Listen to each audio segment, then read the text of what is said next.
ভাবুন তো, যদি আপনার খেলা ভিডিও গেমের ভিলেন হঠাৎ করে বাস্তব দুনিয়ায় চলে আসে, আর সেই ভিলেন যদি কখনো হারে না, যদি সে মারতেই জানে, তাহলে কি হবে? আজ আমি এক্সপ্লেন করতে যাচ্ছি বলিউডের সবচেয়ে unique super hero movie Shahrukh খানের রাওয়ান, যেখানে গেম আর বাস্তব দুনিয়ার সীমা ভেঙে পড়ে, জন্ম নেয় এক ভয়ঙ্কর ভিলেন আর তার মোকাবেলায় আসে এক সুপার হিরো। ভিডিওটা শেষ পর্যন্ত দেখবেন, কারণ শেষটা আপনার ধারণার চেয়েও ভয়ঙ্কর। মুভি শুরুতেই আমরা একজন সাধারণ মানুষকে দেখতে পাই, যার নাম হলো শেখর সুব্রমণিয়াম, যে পেশায় একজন গেম ডিজাইনার।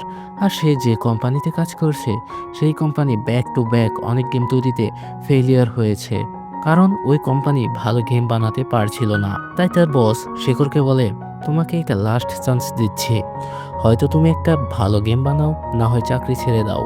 শেখরের একটা ছেলে আছে, যার নাম হচ্ছে প্রতীক। তার অ্যান্টাগনিস্ট অনেক পছন্দ, অর্থাৎ সে ভিলেনদের অনেক পছন্দ করে।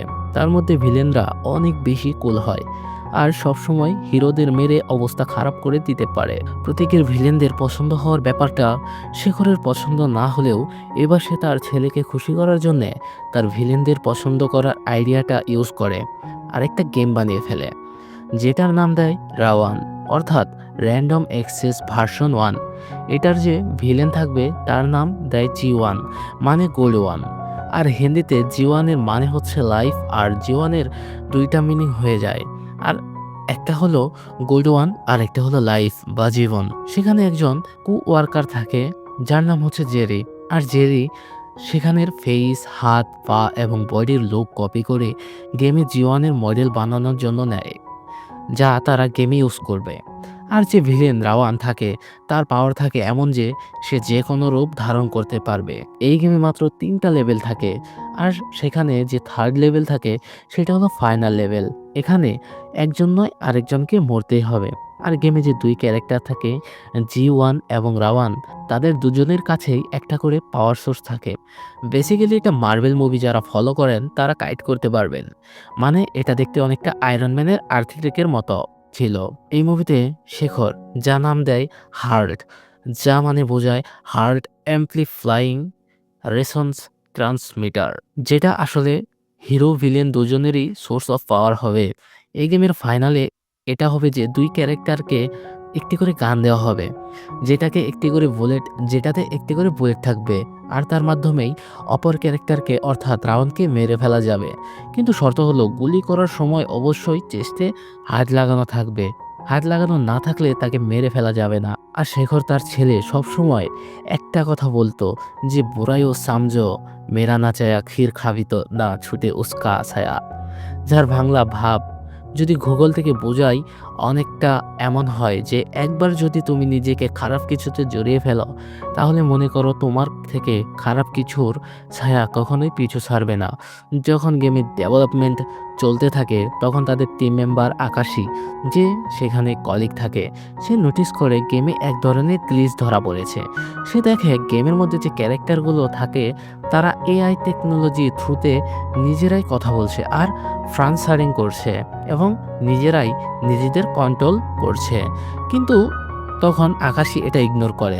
পরবর্তী সিনে দেখা যায় একটা বড় ইভেন্ট করে গেমটি অফিসিয়ালি লঞ্চ করা হয়। তখন সেখানে সকল অডিয়েন্স তার গেমটির জন্য একটা স্ট্যান্ডিং ওভেশন দেয়। সবার গেমটা অনেক ভালো লাগে, প্রাথিকেরও গেমটা অনেক বেশি পছন্দ হয়। প্রাথিক তখন আকাশীকে বলে, আমি গেমটা খেলতে চাই।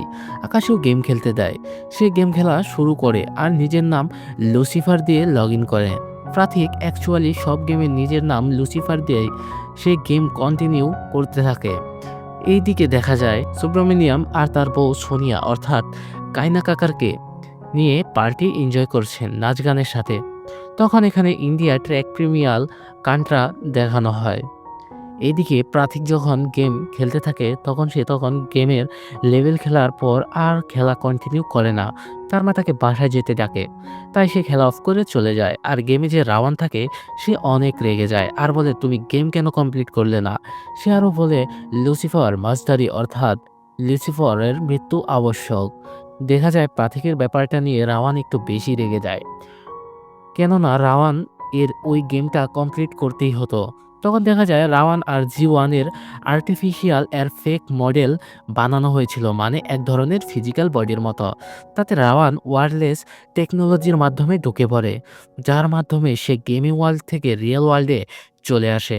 তখন আকাশী শেখরকে বলে রাওয়ান কোনোভাবেই রিয়েল লাইফে চলে এসেছে আর সে লুসিফার নামে কাউকে খুঁজছে। শেখর খুবই অবাক হয়ে যায় এবং ভয় পেয়ে যায়, সাথে এটাও বুঝতে পারে রাওয়ান তার ছেলেকে খুঁজছে, কারণ তার ছেলের লগ ইন আইডির নাম ছিল লুসিফার। তো গাইস, আমরা দ্বিতীয় পর্বে দেখতে পারবো যে রাওয়ান শেখরের ছেলেকে খুঁজে পায় কিনা এবং শেষটা কি হয়। তো ততক্ষণ আমাদের পাশেই থাকো, দেখা হচ্ছে পরের ভিডিওতে। বাই।